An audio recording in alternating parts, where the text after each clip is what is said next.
Gastric సమస్యలతో బాధపడుతున్నారా? అయితే సంప్రదించండి హోమియో కేర్ ఇంటర్నేషనల్.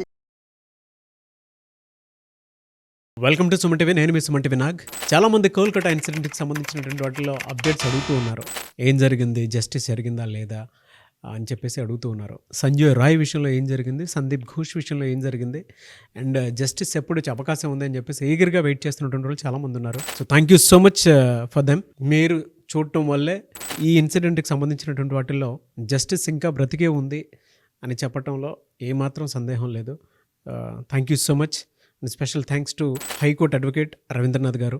ఇప్పటికి కూడా ఆ డేటా అంతా కూడా ఒక చోట పెట్టుకునే ఉన్నారు.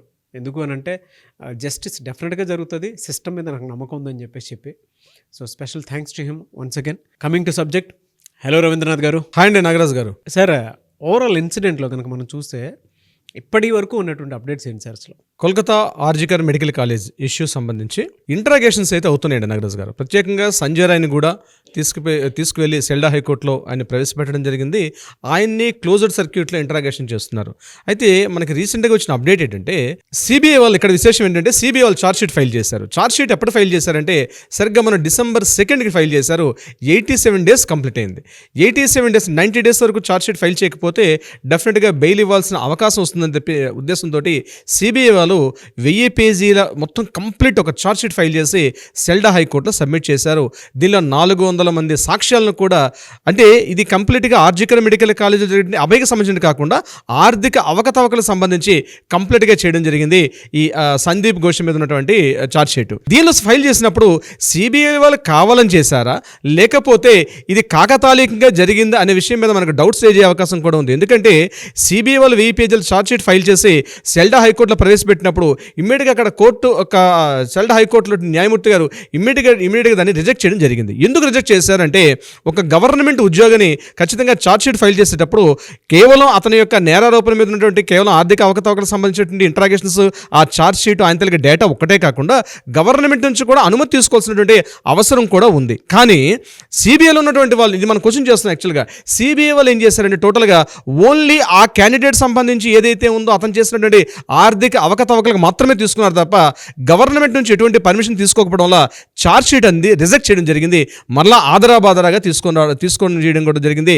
ఆయన మీద ఛార్జ్షీట్ గడిచిన 3 రోజుల నుంచి ఇదే హడావుడిలో ఉన్నారు అక్కడ సిబిఐ నుంచి చేసినటువంటి పోలీస్ ఆఫీసర్స్. ఎందుకు ఈ విషయం మనం మాట్లాడుకుంటాం అంటే మమతా బెనర్జీ గారు ఎంతగా కంట్రోలింగ్ చేస్తున్నారు అన్న విషయం మీద కంప్లీట్గా ఛార్జ్షీట్ అంది ఒక నిదర్శనంగా చెప్పుకోవచ్చు. టోటల్గా చెప్పాలంటే మాత్రం కేసుని చాలా వరకు డైల్యూట్ చేసేశారు. ఇప్పుడు నాకు ఈ ఇష్యూ అంతా నేను ఫాలో అవుతుండగా నాకు ఒక విషయం అర్థమైందండి నాగరాజ్ గారు. 2014లో ఒక ఇష్యూ జరిగింది. అది అస్సాంలోని డిబ్రూగఢ్లో కూడా సేమ్ ఇష్యూ. అక్కడ కూడా గవర్నమెంట్ కాలేజ్, అక్కడ కూడా సేమ్ ఒక సెక్యూరిటీ గార్డు అభయ లాంటి ఒక అమ్మాయి మీద, అక్కడ కూడా ఒక పీజీటీ స్టూడెంట్ మీద సేమ్ ఇదే ఇష్యూ జరిగింది. 9 సంవత్సరాలు పట్టిందండి అక్కడ జరిగిన ఇష్యూ మీద తీర్పు రావడానికి, ఫైనల్ జడ్జిమెంట్ రావడానికి. బహుశా మళ్ళీ అది రిపీట్ అవుతుందేమని ఎక్కడో నాకు లోపల ఒక చిన్న సంశయం మాత్రం డౌట్ వస్తూ ఉంది దీనికి సంబంధించి.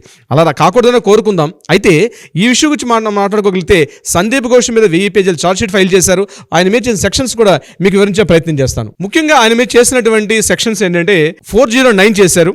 అదేవిధంగా క్రిమినల్ కాన్స్పిరసీ 120B ఒకటి చేశారు.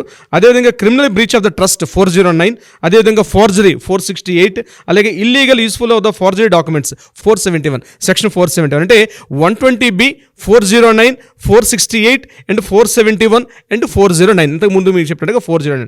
ఈ 4 సెక్షన్స్ ప్రకారం 1, 2, 3, 4, 5 టోటల్గా 5 సెక్షన్స్ సంబంధించి సందీప్ ఘోష్ మీద టోటల్గా ఛార్జ్షీట్ ఫైల్ చేయడం జరిగింది. అయితే ఇక్కడ సందీప్ ఘోష్ ఇంటరాగేషన్ చేశారు, ఫోరెన్సికల్ చేశారు, దీంట్లో అన్ని రకాలు చేశారు. అయితే ఇక్కడ ఛార్జ్షీట్ ఫైల్ చేసినటువంటి ఎవరైతే మొత్తం 5 సభ్యులు, సందీప్ ఘోష్తో పాటు అఫ్సర్ అలీ ఖాన్, అతను ఎవరికైతే ప్రైవేట్ అతను సెక్యూరిటీ ఉన్నాడో అఫ్సర్ అలీ ఖాన్ చేశారు, సుమన్ హజరాన్ చేశారు మెడికల్ డిపార్ట్మెంట్ సంబంధించి, అదేవిధంగా బిప్లక్ సింగ్ అని చెప్పి అతను కూడా ఈ మెడికల్ ఎక్విప్మెంట్ సప్లై చేసినటువంటి పర్సన్, అతను కూడా చేయడం జరిగింది.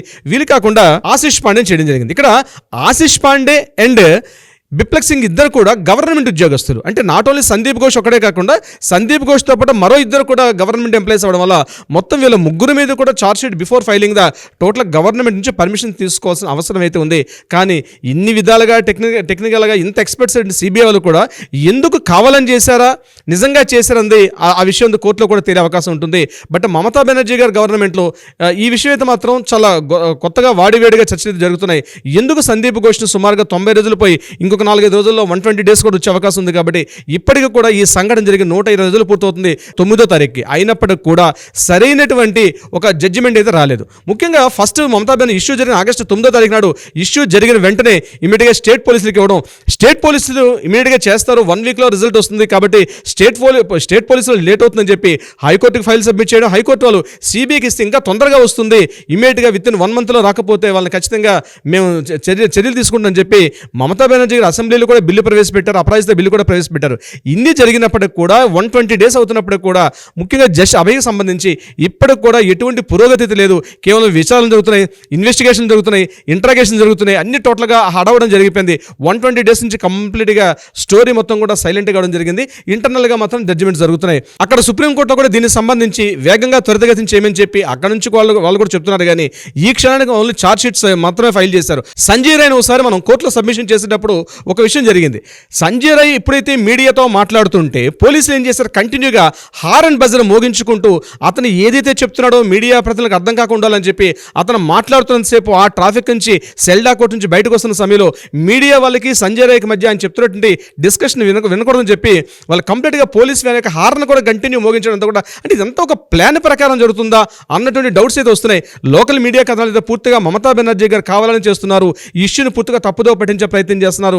సంజయ్ రాయ్ని మాత్రం కేవలం ఒక పావుగా చూపించే ప్రయత్నం చేసి కేసు నిర్వీర్యం చేస్తున్నారు. ఎందుకంటే ఆర్థిక అవకతవకలకు సంబంధించి పూర్తిగా మమతా బెనర్జీ గారు కూడా ఇందులో కంప్లీట్గా ఉన్నారు. 1000 పేజీల ఈ ఛార్జ్షీట్ ఫైల్ చేసేటప్పుడు కంప్లీట్గా స్టేట్ గవర్నమెంట్ ఇచ్చినటువంటి నిధులన్నీ కూడా మిస్లీడ్ అని చెప్తున్నారు తప్పించి అభయ కేసుకు సంబంధించి మాత్రం ఎటువంటి ఇన్ఫర్మేషన్ ఇచ్చే ప్రయత్నం లేకుండా మమతా బెనర్జీ గారు మొత్తం సిస్టమ్ను మొత్తం కంట్రోల్ చేస్తున్నారు. ఇది కాకుండా ఆర్జికర్ మెడికల్ కాలేజీలో జరిగిన అవకతవకలకు సంబంధించి కొంతమంది జూనియర్ డాక్టర్స్ ఏదైతే ఇంతకుముందు నిరసనలు ధర్నాలు చేశారో వాళ్ళలో ఉన్న వ్యక్తులకు కూడా మెయిన్ కీ పోస్టులు ఇచ్చి ఎవరైతే బాగా గొడవలు చేసి మమతా బెనర్జీ గవర్నమెంట్కి వ్యతిరేకంగా ఎవరైతే మాట్లాడారో వాళ్ళందరినీ పిలిచి బుజ్జగించే ప్రయత్నం చేసి వాళ్ళకి ఈరోజు ఆర్జికర్ మెడికల్ కాలేజీలో కూడా కీ పోస్ట్ ఇచ్చే ప్రయత్నం చేయడం కూడా కొంత డౌట్ ఏర్పాటు చేసే ప్రయత్నం కూడా కొంత జరుగుతుంది. నాగరాజు గారు ఏదేమైనప్పటికీ కూడా ఓవరాల్గా చెప్పాలంటే కలకత్తా ఇష్యూ ఉంది, మరొక అస్సాం కేసు విధంగా జరిగేటట్టుగా కనిపిస్తుంది.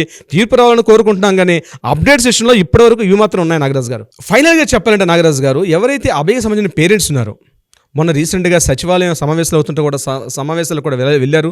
అక్కడ ఆ ప్రతిపక్ష నాయకుడు అతనితో కూడా మాట్లాడడం జరిగింది. బీజేపీ తొందరగా రావాలి, దీంట్లో కొంత చర్య తీసుకుంటే తప్ప తొందరగా జడ్జిమెంట్ రాదు. రాష్ట్రపతికి వినతి పత్రాలు సమర్పించారు, ప్రెసిడెంట్ దాకా వెళ్ళారు. అయినప్పటికీ కూడా వాళ్ళు పేరెంట్స్కి సరైనటువంటి సపోర్ట్ ఇవ్వట్లేదని చెప్పి తల్లిదండ్రులు మీడియా ముందు కూడా వచ్చి మాట్లాడడం జరుగుతుంది. దీనికి సంబంధించి ఫేస్బుక్లో వాళ్ళు ట్రూత్ అండ్ జస్టిస్, అదేవిధంగా voice for the RG Kar victim అని చెప్పి ఫేస్బుక్లో 2 అకౌంట్స్ ఓపెన్ చేశారు. సో నేను ఈ వీడియో ద్వారా మీకు చెప్పేది అంటే వాళ్ళు ఆ ఫేస్బుక్ అకౌంట్ ద్వారా అడుగుతుంది ఏంటంటే ప్రతి ఒక్కరు కూడా ఆర్జికర్ మెడికల్ కాలేజ్ సంబంధించి కొంత మద్దతు కోరమని చెప్పి ప్రపంచవ్యాప్తంగా రిక్వెస్ట్ చేస్తున్నారు. సో ఈ వీడియో ద్వారా ఎవరైనా సరే truth and justice voice for the RG Kar victim అన్నటువంటి వెబ్సైట్ అన్నటువంటి ఫేస్బుక్ అకౌంట్స్లోకి వెళ్ళి అక్కడ వాళ్ళ పేరెంట్స్ ఏర్పాటు చేసినటువంటి ఫేస్బుక్ అకౌంట్ ఇది. సో ప్రజలందరూ కూడా మద్దతు తెలిపే విధంగా వాళ్ళు కోరుకుంటున్నారు. కాబట్టి మనం ఈ వేదికలు ఎన్నో కొన్ని వీడియోస్ చేశాం. కాబట్టి ఖచ్చితంగా ఆ పేరెంట్స్ ముఖ్యంగా అభయకి న్యాయం జరగాలి అంటే ఖచ్చితంగా ఆ యొక్క అకౌంట్లోకి వెళ్ళి ఖచ్చితంగా ప్రతి ఒక్కరు కూడా జస్టిస్ ఫర్ అభయ్ అని చెప్పి, జస్టిస్ ఫర్ ఆర్జికర్ కేసు అని చెప్పి ప్రతి ఒక్కరు కూడా హ్యాష్ట్యాగ్ అడుగుతున్నారు. సో మద్దతు తెలుపుతారని కోరుకుందాం. నాగరాజ్ గారు డెఫినెట్గా సార్, అదేమైనా చాలా డిలే అవుతూ వస్తూ ఉంది, న్యాయం జరగాలని కోరుకోవాలి. We want justice, we demand justice. Anyways thank you so much Ravindranath గారు. Thank you so much Nagaraj గారు.